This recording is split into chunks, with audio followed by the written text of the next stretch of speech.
Good evening. My name is Dr. Mark Davey, and I am the District Superintendent of Champlain Valley Educational Services. It is our privilege to welcome everyone here this evening to participate in our reopening public forum for our parents and guardians, students, staff, and community members of our Special Education Division of CVES BOCES. I would like to start off with an introduction of our CVS administrators and staff members who are going to be leading this evening's presentation. First, we have Ms. Terry Calabrese-Gray, our Assistant Superintendent of Instruction and 21st Century Learning for CVES BOCES. Next, Mr. Eric Bell, our Assistant Superintendent of Management Services for CVES. Third, our Special Education Director, Mr. Matthew Slattery. Next, we have our Special Education Principal from the Plattsburgh campus, Mr. Daniel Valenzuela. Then, Dr. Grace Stay, our principal of our Yandon-Dillon campus in Mineville, overseeing both special education and CTE. We also have Mr. Jeff Sisson, our CVES Health and Safety Risk Specialist, who coordinates and oversees all of our safety plans and training, not only for CVES BOCES, but also works closely with our component districts. And behind the scenes, we have Mr. Alex St. Pierre, our network and systems coordinator, who is managing a lot of the behind the scenes technology. The purpose of this evening's presentation is to provide information about the reopening of CVES BOCES and specifically our special education programs. CVES is pleased that Governor Cuomo has indicated that the schools in New York State may reopen. We do understand that the first priority of reopening our schools is the health and safety of our students and our staff. This is a critically important topic for our parents and families, our staff, as well as our communities, but we understand that this is our primary objective.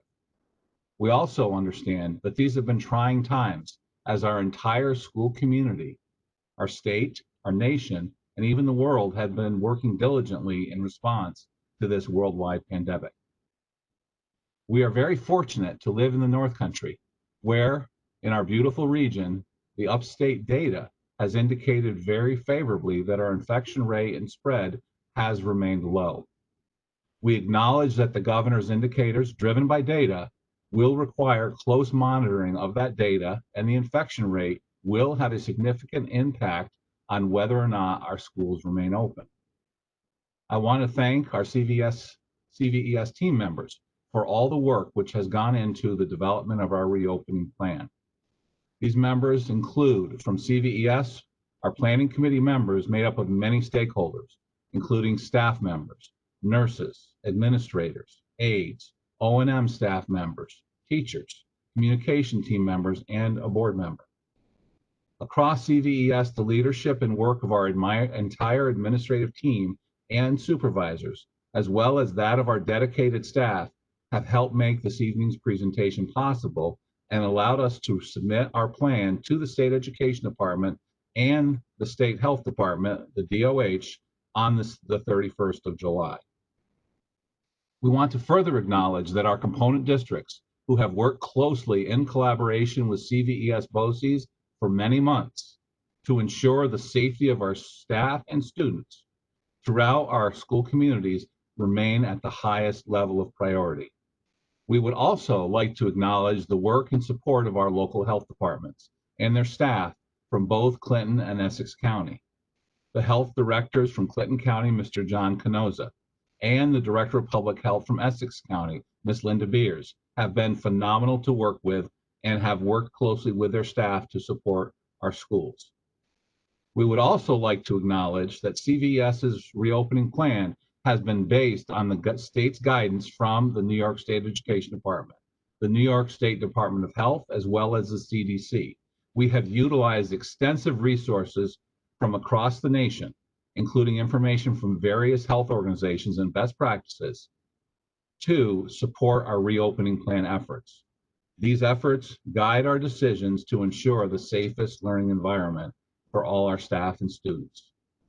I would also like to note that this is the second of 3 public presentations to support CVES BOCES reopening of our campuses. We want to acknowledge the importance and the value that the support of our parents and guardians, combined with our staff, provides for our reopening planning. And please remember that we place your children's safety, our students, and the staff's safety as the utmost priority to guide each and every decision. We look forward to your continued partnership and work together as we move forward to share this information and answer questions that you may have. As a final reminder, I'd like to note that we do have another presentation tomorrow night on August 18th at 6 p.m., as well as this evening presentation. You can also submit questions via a variety of sources, and I'll let my colleague, Ms. Calabrese-Gray, to explain that as well. Again, we thank you for being here this evening and being part of this presentation, and I'd now like to turn it over to Ms. Calabrese-Gray. Good evening. I'm just going to quickly review the communication segment of plan, and part of that is to let you know that our reopening plan is posted on our website. I will be posting the link over in the Q&A in a minute. However, the only way I can post over there is if someone poses a question. So if someone wants to give me a question of where can I find the reopening plan, if you do that, I can actually put the link in there so you can directly go to the plan. We have many different sections, and Matt and his team will be reviewing that. In this WebEx, there is a chat feature and there's the Q&A. The difference between the two, the chat feature allows you as a participant to directly ask us, the panelists, a question. However, other people will not see that. So if we respond to you, that response is only going back to you, not for others to see.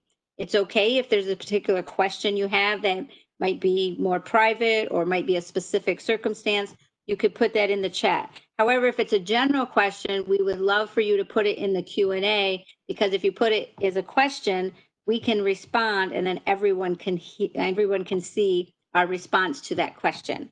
So those are the 2 pieces of the WebEx that you can, again, join the chat or the Q&A, and it's one of your buttons along your toolbar at the bottom. Just to let you know, for communication purposes at CVES, we use our webpage quite frequently. We post everything that is current on our webpage. We also get it immediately on social media. We have a CVES Facebook page. We have a special education Facebook page, and we also have a CV Tech Facebook page. So we've got lots of ways to get information out. And as many of you know, we do use email. That's our primary source of communication for staff. We also do robocalls, which you've probably heard those if we've ever called snow days and you've been on the receiving end of that. And again, we also do use phone and mail as well. So one thing we do want to remind people is always update your contact information with us frequently, because we need that information in order to get you the information you need in a very timely manner. And just one thing to also communicate with you right now, and you're going to hear a lot of information tonight, and you may have several questions, but we do have, for a training component, we have already trained our 12-month staff before they came back to work regarding the COVID-19 protocols that we put in place. We will also be doing the same with our 10-month staff as they come back, and then we'll be working very diligently with our students to make sure we're following all the safety protocols and guidelines. So the only question we got prior to this session around communication was, will the reopening plan be posted? And we said yes. It was actually posted on Friday, the day they were due to state ed. And also Dr. Davies submitted it to DOH. So both of them have our plan. They said your plan is accepted until they notify you otherwise. We have not heard anything. So we assume our plan is accepted as far as we know. So thank you very much. And I'm going to hand it off to Matt Slattery, our Director of the Special Education Division.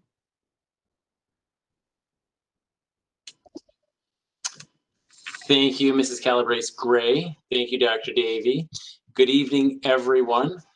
Terry, I don't know if you can go ahead and do the screen share for the PowerPoint, please. My name is Matt Slattery, and I'm the very proud director of the Special Education Division at Champlain Valley Educational Services. I hope this forum finds you and your family doing well during these challenging times. I hope that being able to see some familiar faces and hear familiar voices, that it can bring some level of comfort and sense of community to our school. We believe that each child is a unique individual who needs a secure, caring, and stimulating atmosphere in which to grow and mature. As we plan to reopen school this fall, the health and safety of our students, employees, families, and communities were and continue to be at the forefront of each decision made. Our plan is intended to articulate the adapted design of a learning model in the coming year to accommodate changing conditions and evolving guidance from state and health officials. Many thanks to those that can be with us tonight and to those that submitted questions in advance of today's forum. It is my hope that we are able to answer the questions that you have about returning to school in September. In preparation for this forum, our educational team, comprised of a diverse group of professionals, have been working around the clock, preparing and vetting procedures that will allow our division to open for full in-person instruction to start the year. I would like to thank this outstanding group for all their time, hard work, and commitment for creating a sound plan. In doing so, they have modeled our first core value that students are our first priority. Tonight, we will outline our Special Education Division's Continuity of Learning Plan for families. This is intended to be a parent-friendly 8-page document that provides answers to many questions families may have. This document will be available on our website after this presentation, and it will be mailed home to all families later this week. Opening school. We have created an opening schedule that will feature a staggered start for in-person instruction. On September 8th, students within our autism and ITSP programs in Plattsburgh will report to school for in-person instruction, while students within our academic and life skill programs will begin with remote instruction. On our Mineville campus, students within our life skills program will report to school for in-person instruction on that same date, September 8th, while students within our academic program will begin with remote instruction. The following week, September 14th, all students will report to school for in-person instruction. Opening school with a staggered start will allow each building to be better prepared for the significant shift in routine that is required for in-person instruction to keep students and staff members of our school community as safe as possible. Models of school continuum.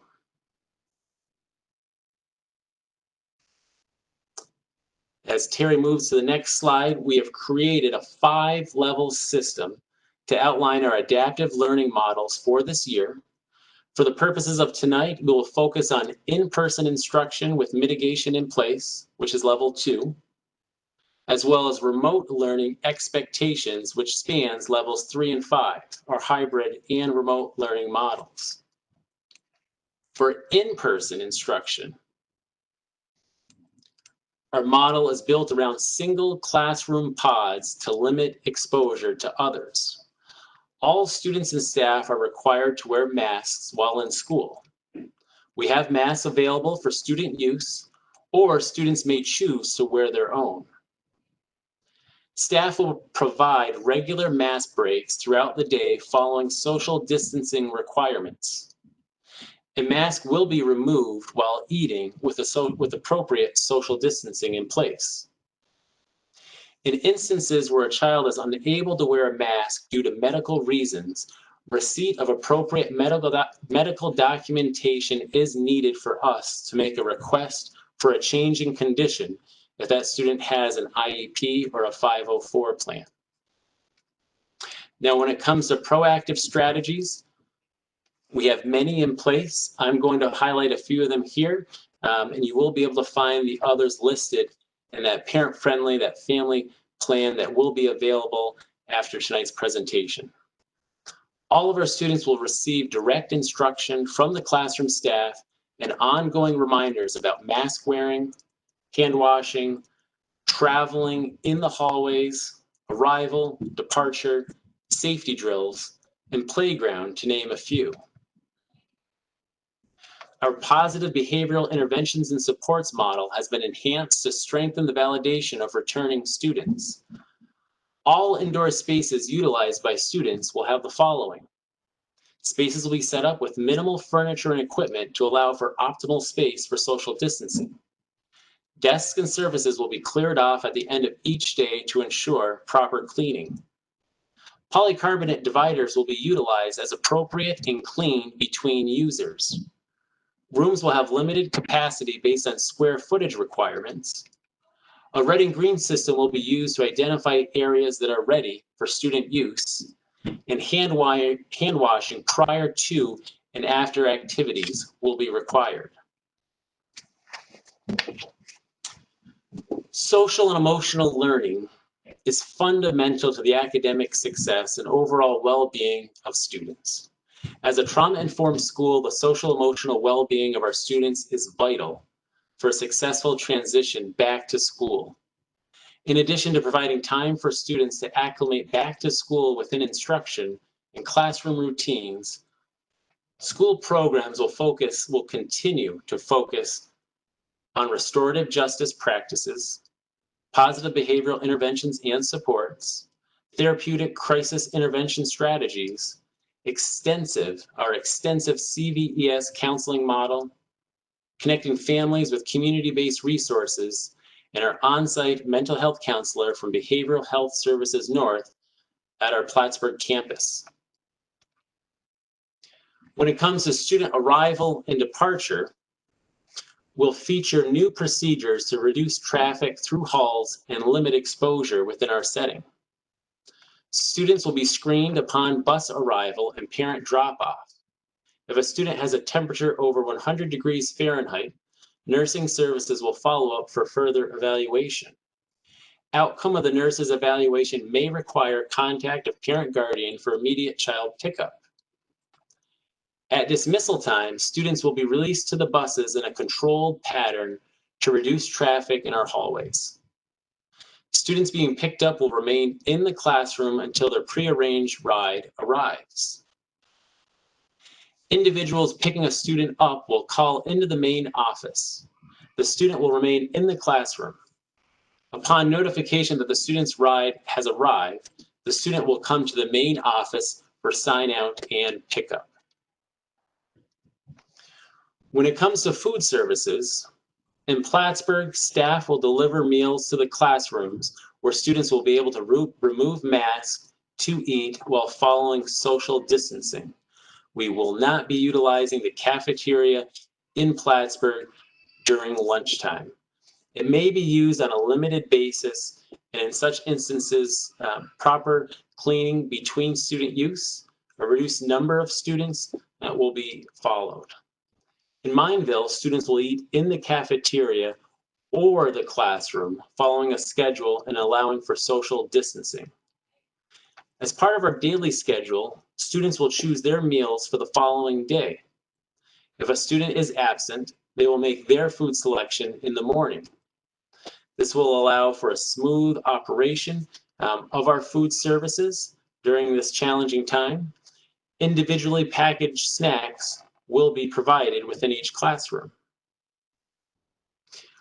When it comes to special areas, our special area classes, students will remain with their classroom peers. That's that classroom pod I spoke about at the very beginning. And the reason for this is to limit the amount of contact our students have with others.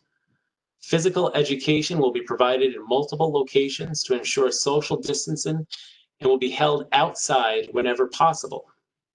Masks may be removed during outside PE when social distancing is maintained. Our pool will be closed for the start of the school year. And for art, our students will use their own supplies stored in their homeroom. There will be no sharing of materials allowed. For work experience, students will be working in half-day increments in their classroom groups in our new work experience lab. Microsoft Teams.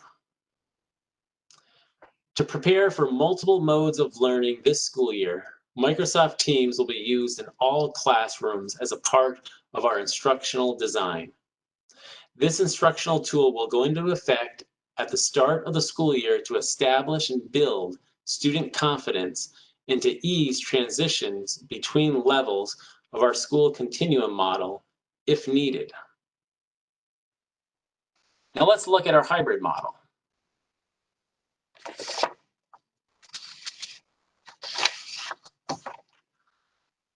Our hybrid model allows students to receive in-person instruction.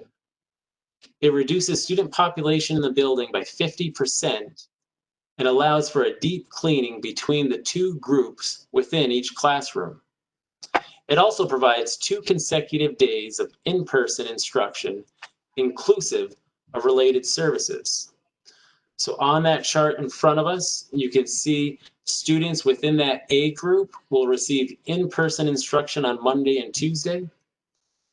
Wednesday through Friday, Group A will receive remote learning instruction. And then Group B is on the opposite side of that schedule, where during Monday and Tuesday, Group B will be remote learning. That's inclusive of Wednesday. And then they'll be back in person on Thursday and Friday. If we are in the hybrid model for an extended period of time, we will look at flip-flopping or switching those 2 groups between the Monday, Tuesday, Thursday, Friday. Remote models. During our school closure period in March, our remote learning model was successful with high student engagement and strong parent communication. We were able to build upon that success for a better remote learning experience this summer in our ESY programming that just finished last week. If we transition to remote instruction this year, we are prepared to provide an even better model with what we have learned over the past 6 months of remote learning. Our new remote learning model features increased expectations for teaching and learning.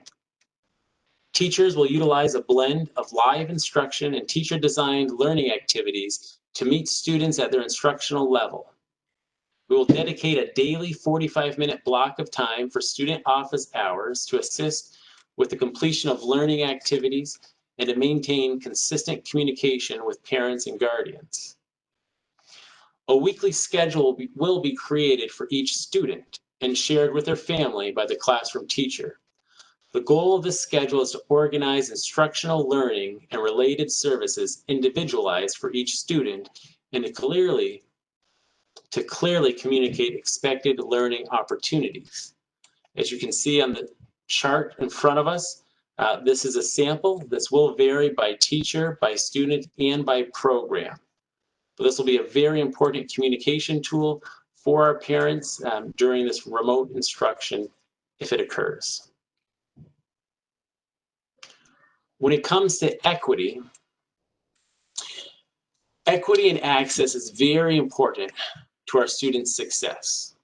Students without access to technology or internet will be referred immediately to our building principals for support. Our building principals will engage with our technology department and the home school to assist with issuing a device. I'd like to take this opportunity to thank the United Way for their support of our organization and our students and families. Due to their partnership, we will have devices allocated for student use.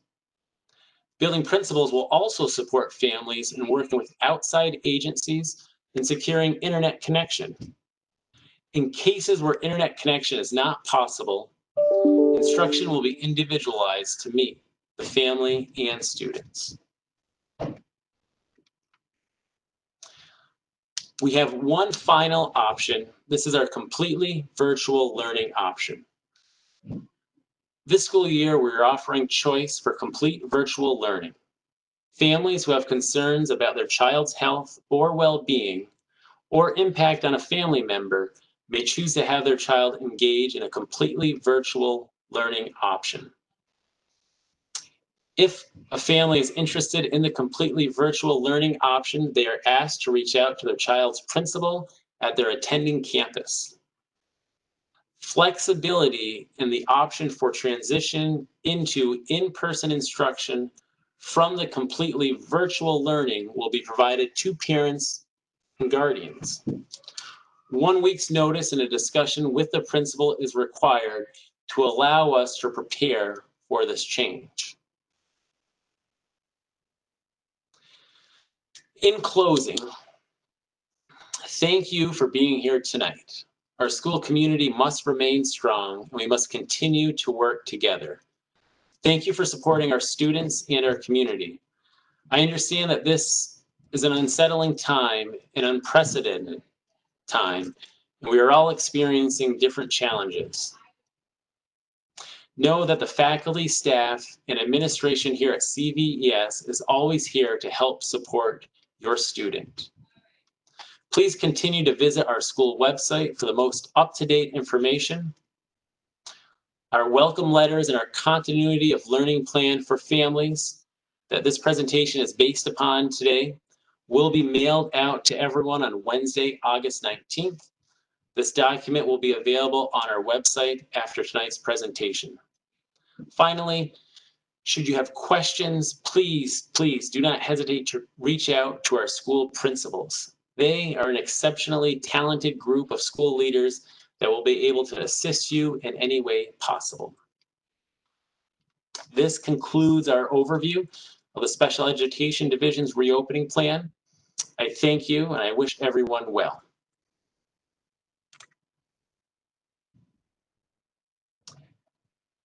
Mr. Valenzuela, do we have any questions that we were not able to answer through our plan?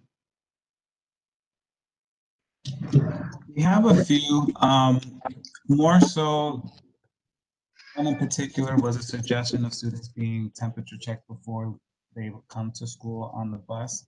And that's really up to the homeschool district. And we're adding that additional layer with us when they return to our campus, and it's just a contingent on the school district. Another question was a percentage of staff and students that have notified CVES that they'll be returning on-site and in-person instruction this year. And I believe right now we don't have an answer on that. We do not. Only questions I have so far. Mr. Secretary, I will just weigh in with Dr. Davey that we are planning for all of our staff to return at this point. And in terms of the student question, I know you just answered that, but we are planning for all of our staff.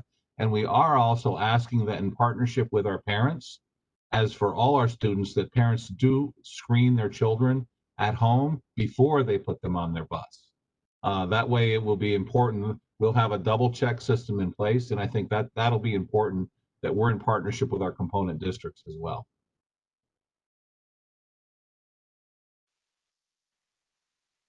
Thank you, Dr. Davey. That's all the questions I have so far.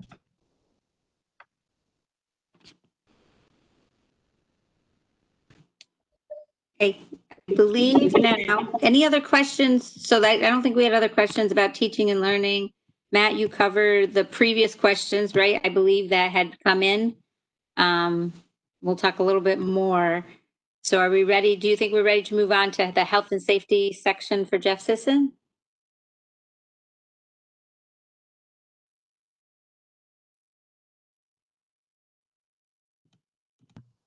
Let's do that. All right.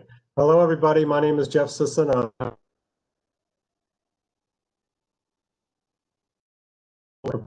Districts.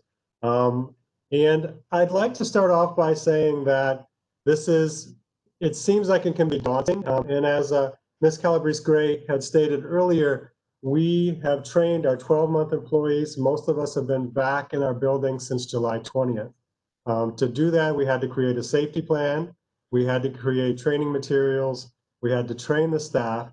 We had to get our buildings ready in terms of social distance marking on floors, signs on the walls, different things like that. And I must say that when we going through that process, it seemed like it was going to be more difficult than it ended up being.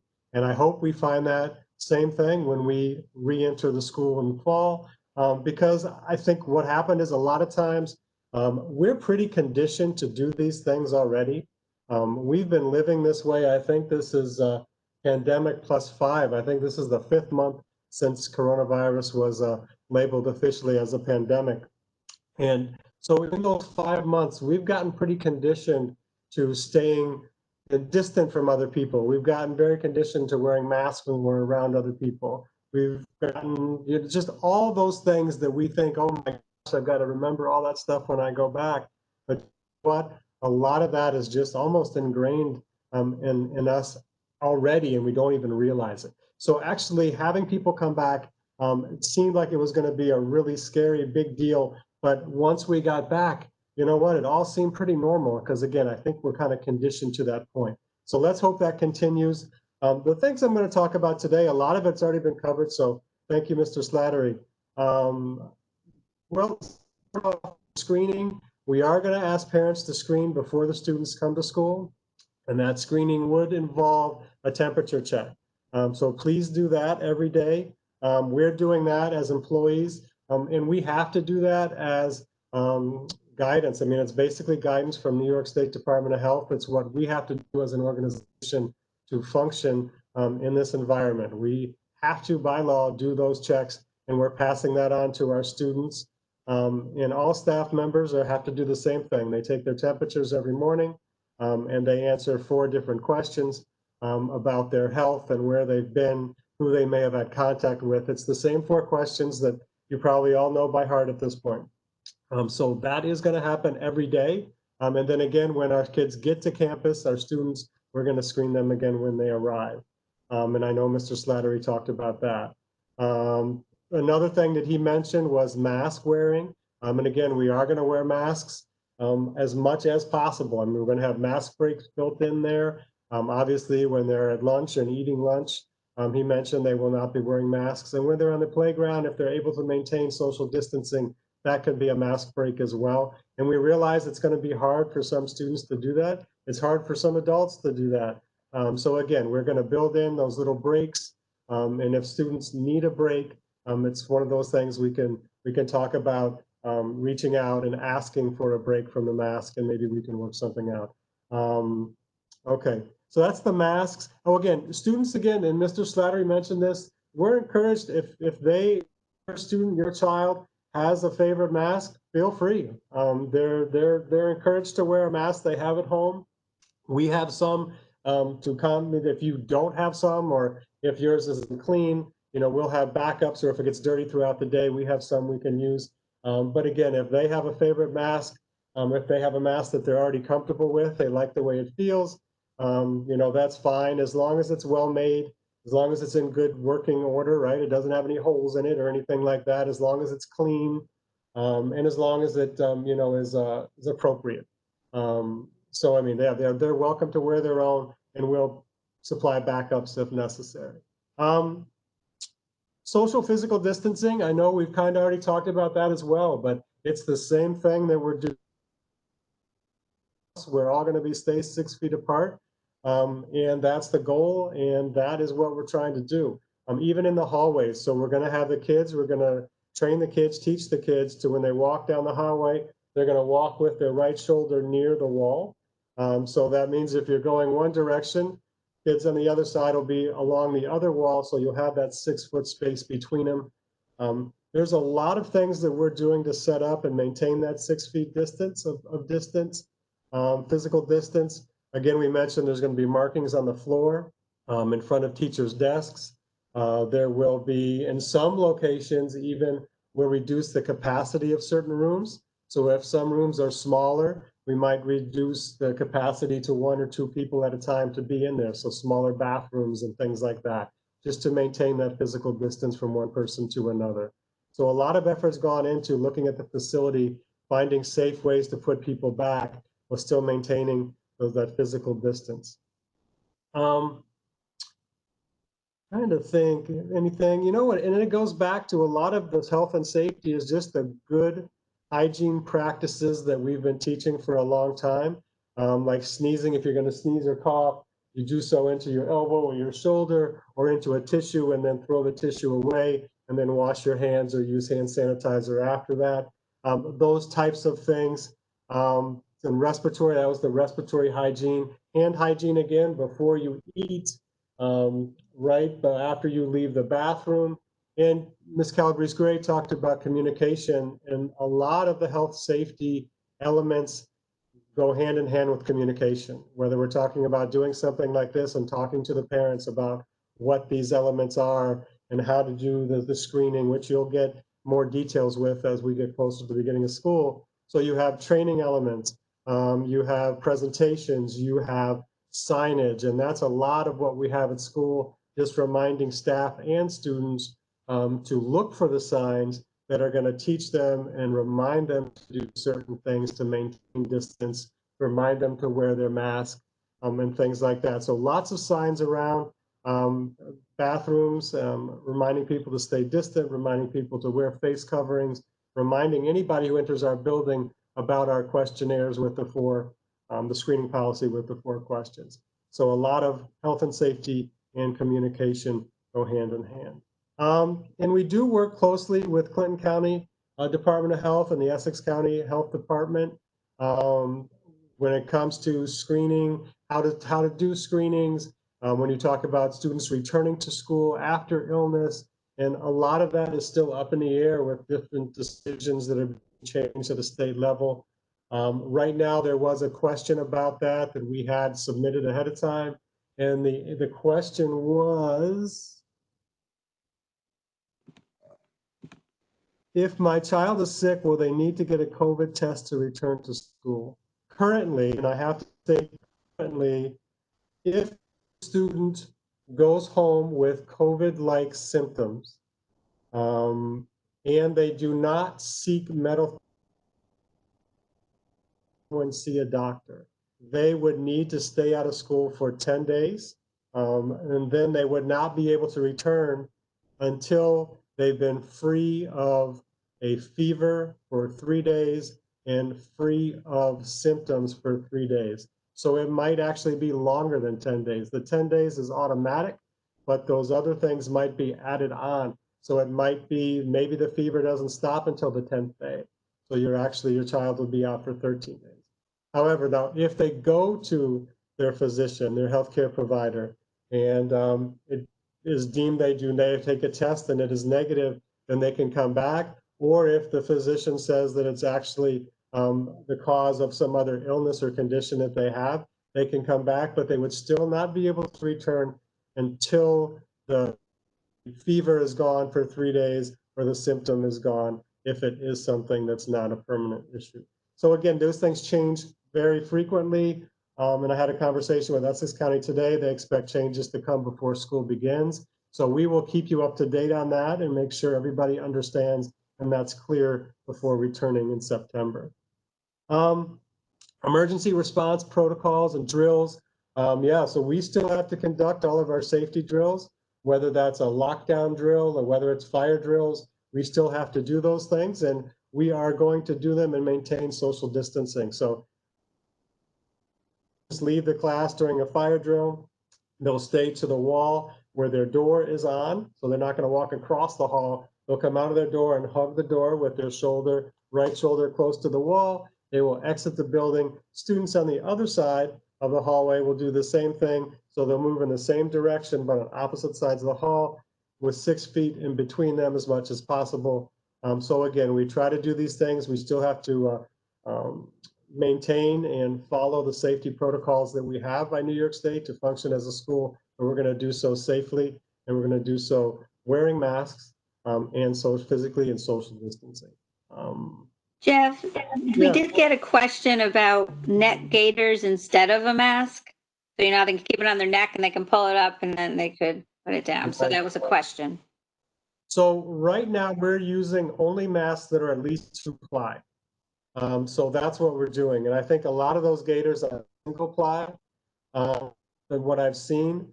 So right now that would be a no, unless it's a double ply or something. I mean, I'd hate to say they wear 2 of them. That would be awfully hot, I think. But I mean, if there's some way to fold it down so it's doubled, we just have to look and see if that's possible. Without seeing it, it would be really hard to make a decision on that.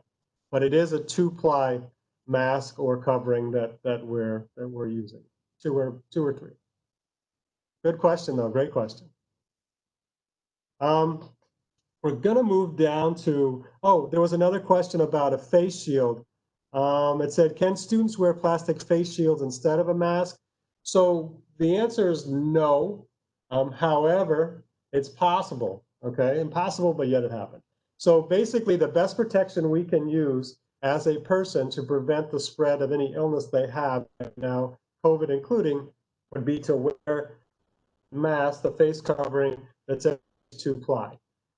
However, if for some reason the student can't do that for some reason, then I guess the next best thing might be a face shield, right? If for some reason the student can't tolerate the mask, then maybe we can try the face shield next to see if maybe that's something that could help, because at least that would stop cough particles, right? So respiratory droplets that contain the virus would get caught against that screen, and sneezes, it would do the same thing. Normal respiration, though, when somebody is ill or has COVID, those particles could still make their way out and into the air. So that's why we really, the mask is what we want people to wear, the face covering, excuse me. But if that doesn't work, maybe we can look at the next best thing, which might be the face shield. Terry, were there any other questions for the health and safety at all? I don't believe so, based on mine, and I was looking at our other document. Yeah, no, I think you covered all the questions we had received in advance, and then we had the ones along the side and the. Okay. We're good, because you did do the face shield and all that, so I mean, I think we're good. Okay, am I doing the facilities part this evening? Yes. Yes, I am. All right. Yes, I was hoping I was. I was really hoping I was. All right, so facilities, on to the next thing. So a lot of facilities or the information to do with facilities is cleaning, right? And that's on everybody's mind. Clean, how are we going to do this? We've actually taken we thought outside the box here, and we know that it's going to be very difficult for our O&M staff, who were the same number that they were last year, to all of a sudden clean the whole building and disinfect the whole building. It's just impossible for the same amount of people to do twice the work. So we are going to be asking, and we are already asking our 12-month employees to help us do that. So we're providing green cleaning products to our staff to keep at our desks. The teachers will have it in their classroom. They'll be encouraged to clean as much as possible. And these will be the green products that do not require any kind of personal protective equipment, so it's safe to use around students. So those cleaning products will be available in all the rooms. We have a clean desk policy that we're instituting and already have, again, for those 12-month employees. So at the end of the day, it'll be that much easier for our custodians to come in and disinfect those areas. And the disinfectant we're using, it's on the EPA list of recommended disinfectants for COVID. It's biodegradable, so it doesn't leave any kind of like a hazardous residue on surfaces. We are also looking at moving to another cleaner that uses hydrogen peroxide base that's a little gentler than some. So we might be using that in the classroom as well, which would give us a little bit of disinfecting properties, even though it doesn't require any PPE. So I think that we're moving forward with that. We are required by law to maintain cleaning logs of all of our rooms and areas, and we are doing that currently with the buildings that are open, and that's going well. We do use a fogger. People think a spray gun or a fogger. It's actually a Victory sprayer is what we use, and it's electrostatically charged, the particles that come out. And so it actually wraps around things. So if you would spray the front of a student desk, or I guess a chair is a better way to think about it. If you spray with this thing the front of a student chair, it actually, because they're charged particles, it wraps around the back of the chair and envelops the entire chair. with the mist. And so that is what we use. We'll be using that, and also just different kinds of spray guns and spray bottles as much as possible. It just depends on how much we have to do and how many units we can get. They're pretty sought after at this point, but we have some from last year. Ventilation, we are working with our HVAC contractor to open up the dampers and all of our HVAC equipment as much as possible. So there are limits and requirements according to the state of how much fresh air has to come into every room. And we are going to maximize that. So we're going to go above and beyond what they tell us the minimum is for that. And we are going to open up as much as we can. Again, it's weather permitting. Once it starts to get colder, we're going to have to back it down a little bit. But we are also upgrading our filters in most of the units that we have. Every unit that can accept a higher grade filter is getting a higher grade filter. So that's good news as well. Let me see. Signage, we already kind of talked about in the safety thing. There's going to be signage everywhere. And again, I think that's a big part of the training, is to reminding people to look for the signs, because the signs are going to be reminders for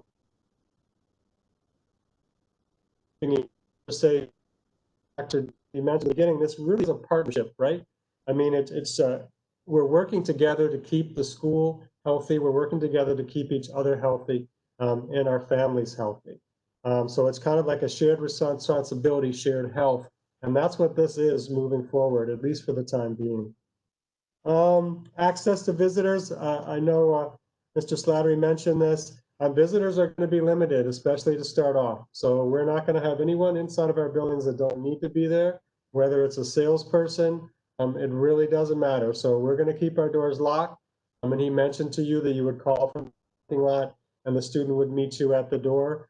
Is probably what's going to happen. So we're really going to limit the people that are allowed inside of our building envelope, at least to get going. Okay, I'm trying to think if there was. The only question I had for the facilities was how long would be keeping our doors locked to the general public? And again, that there's no way to really answer that right now, but for the time being, I guess the answer is for the near future anyway. Did we get any Jeff, questions? for our main campus and our Yen and Dillon campus, the doors are locked 24/7 to the general public anyway, and that will maintain that way for just the safety of the occupants. That's our standard practice in those facilities. For our office spaces such as ISC and management services, I guess the correct answer there is for the time being, yes. Thank you, Eric. And Jeff, we did not get any new questions. So we didn't get any new questions on our website with the submission form. And I don't believe we got any questions regarding facilities in the Q&A. So I think we're good. Okay, sounds And I good. think we're ready to move on to child nutrition and meals. Who is going to cover that piece of it? Danny, do you want it? You worked on that piece. Or do you have that with you? Do you have the document? I do not have the document, but I can pull it up and cover it because I did work on that and pretty straightforward. Yeah, you shared the 4 models. There were 4. Yes. So for the child nutrition, give me 1 second while I pull up the document. We plan to provide meals in 4 models and collaborated with our food coordinator, Mrs. Julie Holbrook, to coordinate that. Here we go.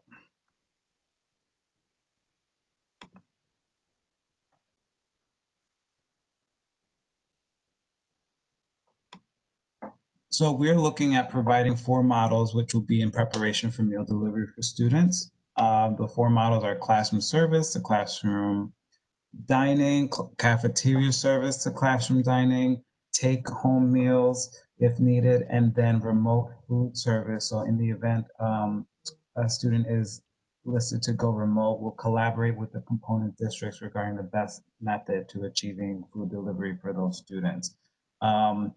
So depending on the campuses, we'll outline. So for example, WAF campuses is very limited to no dining use in the cafeteria, where Mineville, they're looking at that with social distancing regs. So if for students who are doing meals on site, we'll provide meals while maintaining appropriate social distancing between students.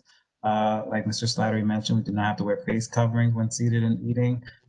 When socially distanced. Our method is going to be signing up for breakfast and lunch with their teachers the day prior, which will allow the cafeteria staff to maintain the orders and prep the food that's needed.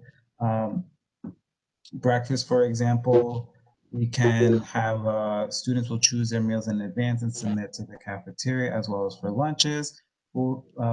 Food will be delivered to the classrooms. Mrs. Holbrook was able to get some really nice meal packaging, so that way food can be delivered very easily and keep the temperature that's needed, as well as making sure that it's covered and appropriate for the students when delivered to their classrooms. In the event that a student is off-site, like we mentioned, we'll provide those meals in collaboration with the home school district to ensure that the students are getting their meals if they are off-site or remote. Our plan that you have access to on our website outlines all the food preparation, health and safety guidelines, any additional links and resources if you have questions regarding that. Mrs. Holbrook was able to provide that in the child nutrition program plan as well. Anything else for the nutrition plan? I think you did excellent, Dan. Okay. That's very thorough, but that's good because it gives us all the options depending on what mode we're in and how we're going to do that. So that's very important. Yes, our general plan will outline the expectations, and then our divisional plan, which will be posted and mailed home, will go into really specific detail how each campus is going to do that within special ed. Excellent. Mr. Bell, did you have something to add? Yeah, I would just reiterate that meals will be free for breakfast and lunch. So each student in our special education division would have access to a high quality free meal for breakfast and lunch. That is great news. So I believe we have covered all the sections that we had included in our plan. Matt did a lot of it up front with the whole teaching and learning component to it about the technology, the access to devices, connectivity. So that's great. Talked about, transportation. A lot of our students, mainly the transportation is on the district end when they bring them to us.